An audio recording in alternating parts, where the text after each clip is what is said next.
Are you ready? Because this video might seem a little braggadocious. Let's go. Welcome back to Making Everyday Magic. My name is Shauna, and if you're new here, we're a homeschooling family of 4. We're in our 9th year of homeschooling. I have an 8th grader who's been homeschooled since kinder, and I have a 4th grader who's been homeschooled since pre-K. So, guess what? Today, we are going to talk about why our homeschool approach actually works. Let's go.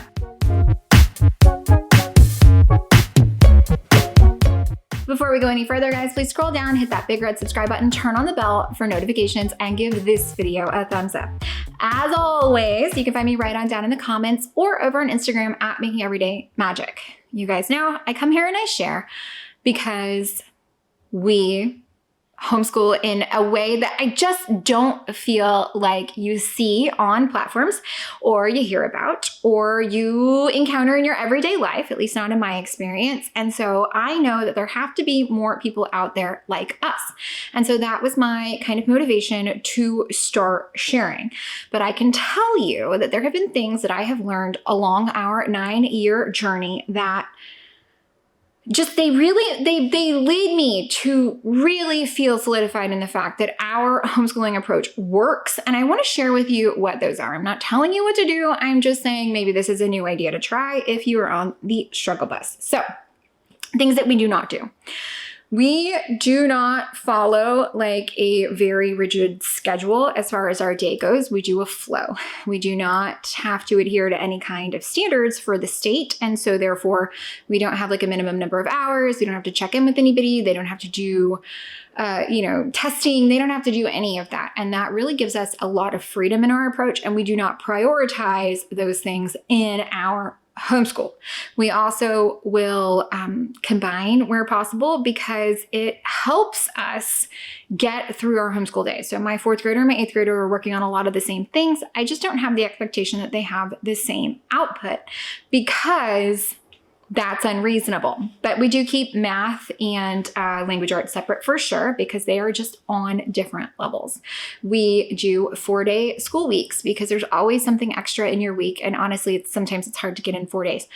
There's always something extra. There's always something bonus going on that we just want to have time for, because if we aren't making time for those awesome, amazing opportunities that come our way during our homeschool week, what even is the point of homeschooling?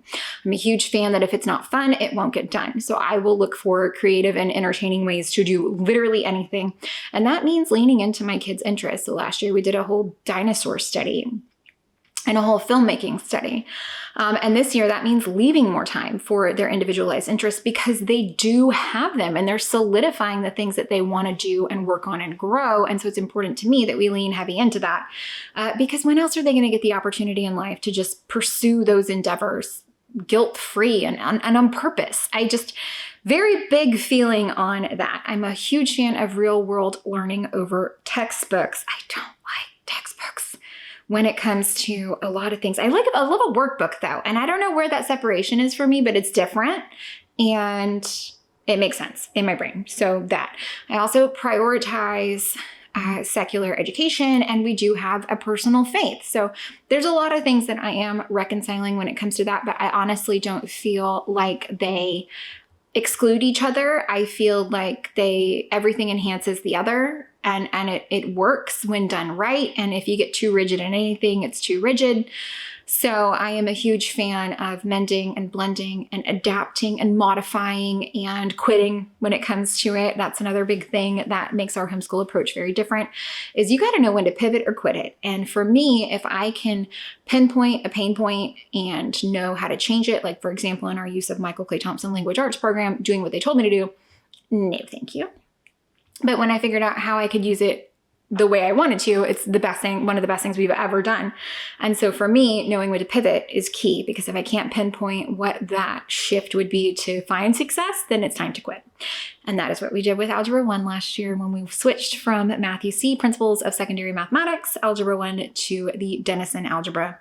Game changer for us. Absolute game changer. We went from tears last year to just the other day, my daughter said, I love math. I really think math is my strong suit. That is know when to pivot, know when to quit it. How I know that we are doing some things incredibly differently, for me, it is important to search out first secular curriculum. And there's a lot of things that we use that are not deemed secular. And I'm at peace with that. Again, I can reconcile that for myself, and I don't need somebody else to tell me if that's acceptable or not. Because again, too rigid is too rigid. There are things out there that are going to work for you. You might have to adapt them, and you might take them just as they are, but they might be from the other side of the tracks there. And that's okay. That is okay. Your homeschool has your freedom. It's the gloriousness of this. The entire reason we do this is to meet our children where they are, to provide them with the tools that they need at that time to go as far as they possibly can in any aspect of the world that they intend to pursue. So if that means using something from the good and the beautiful, I fully support that. That's not something I've ever searched out, but good for you. You find success where you find success, and that is individual to every single home, every single homeschool, and every single learner. We prioritize curriculum flexibility. So like I said, I modify literally every single thing we use. I don't even know how else to say it. We use it the way it works for us. And you guys know, my history as a hairstylist, I always apply the weave mentality. So like, if you compliment somebody on their hair and they're like, oh, this is weave or this is extensions, it's not my hair.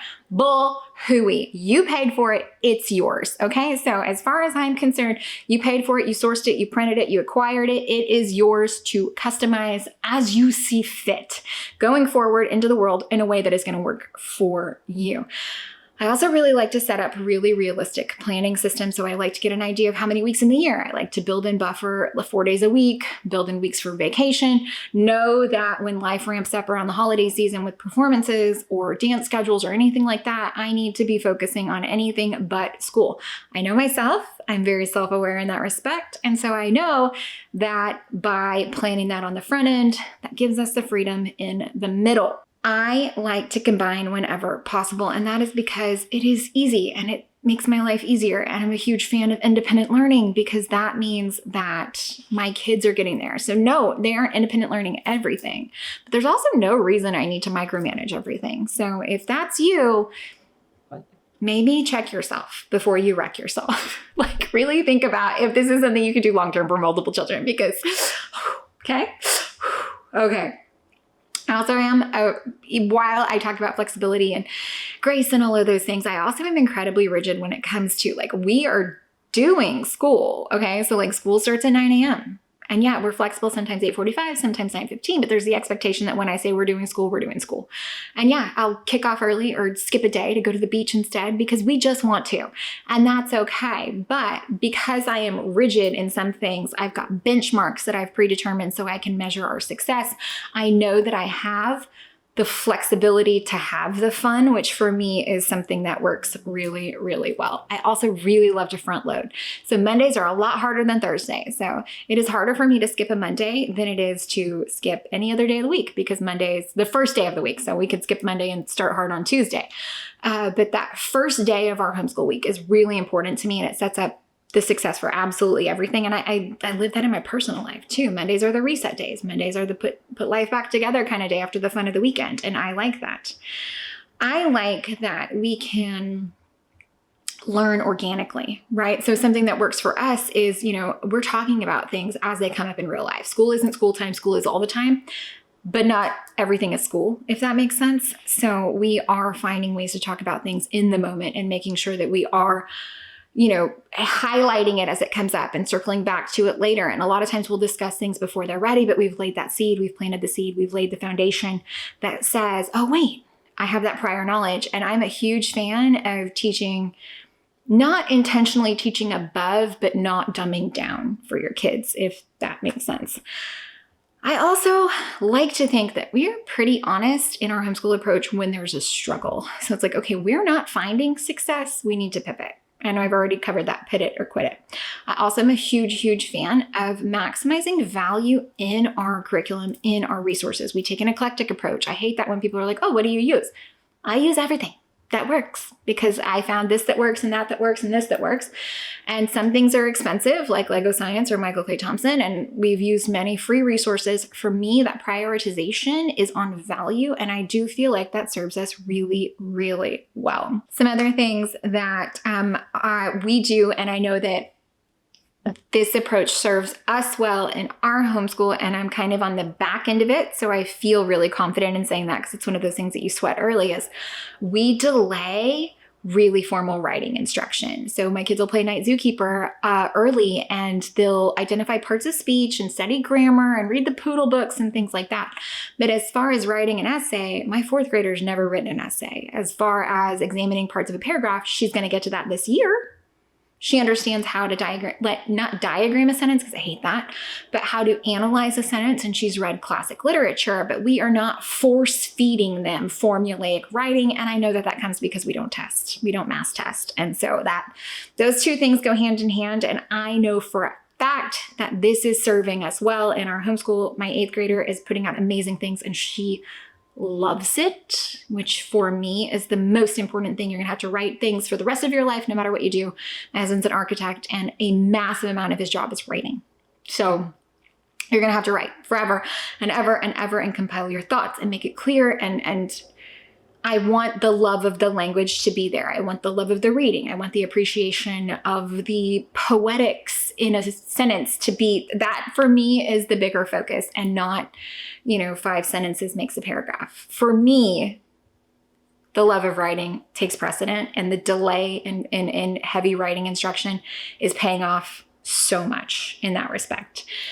We are flexible but accountable, and I've covered this talking about our scheduling, but it's really important to me that we do the fun things, but it's also really important to me that we get the stuff done that needs to be done. And life is like that. Life is both. So I feel like we're training up our kids really well for life, for college, for what's next. And it's so important to me to teach my girls that it's meant to be fun. Like, you get one little glimmer of speck of pass around the sun, and it is meant to be enjoyed. And if you aren't enjoying it, you really need to evaluate what's happening there, because if you're miserable, it sucks and learning doesn't happen.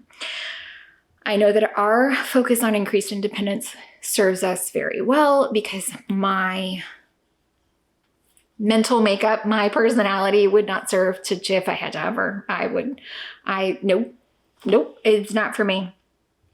Something else that has served us well in our homeschool lives and in our homeschool approach is that I am not forcing group learning on my kids. We'll do like science classes, and we'll sign up for events through local co-ops that that work out. But as I am further into this, I've learned that my kids don't find their social group through those kind of forced socialization activities. So not through school things and co-ops and learning co-ops and things like that. That's not where my kids have found their friends, their friend groups. Their friend groups have been forged in their interests. So at dance, at theater class, in Girl Scouts, the people who are doing the things they want to do in a place they want to do them, that is where you will form those bonds. And so, like I said, now that I'm on the backside of that and my kids have friends and they have a network and all that, I can feel confident in saying that that is where true socialization is going to happen. So if you are worried about that, search out those common interests. And it could be something as cheesy as Pokemon cards, or chess, or robotics, or Legos, or slime making, or whatever. It doesn't have to be like a whole thing. Search out common interest groups, because that'll be where your kids, but that's where we bond, right? We have a common interest of homeschool education for our children, and that is how we've come together in this network. It just, if you stop and think about it, makes sense. It really does. So you can't force socialization, and Lord knows I tried with signing up for things, and it turned out that actually made my kids uncomfortable and they weren't happy. So one little nugget to give you, these are the things, this is our approach, this is what's worked for us. And now that I am so far into it, my big kid, we're on the backs, we're over the peak, we're going down. I can confidently say that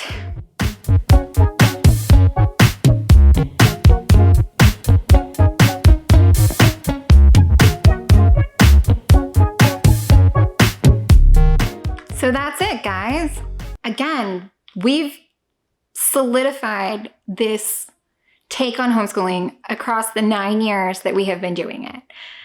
And it has worked really well for us. And I think the biggest takeaway that I hope that you get from hearing how our homeschool approach works for us is that you find the homeschool approach that works for you. So take snips from here and bits from there, but just be motivated to know that you can pivot and you can adjust and you can change whatever it is to make sure that you have an approach that suits you, suits your homeschool, suits your learner, because that is the most important thing that you can possibly do for your homeschool, is to find your path to success. Guys, I hope that you found any of this helpful, entertaining, or informative. If you did, please scroll down, hit that big red subscribe button, turn on the bell for notifications, and give this video a thumbs up. Bye, guys.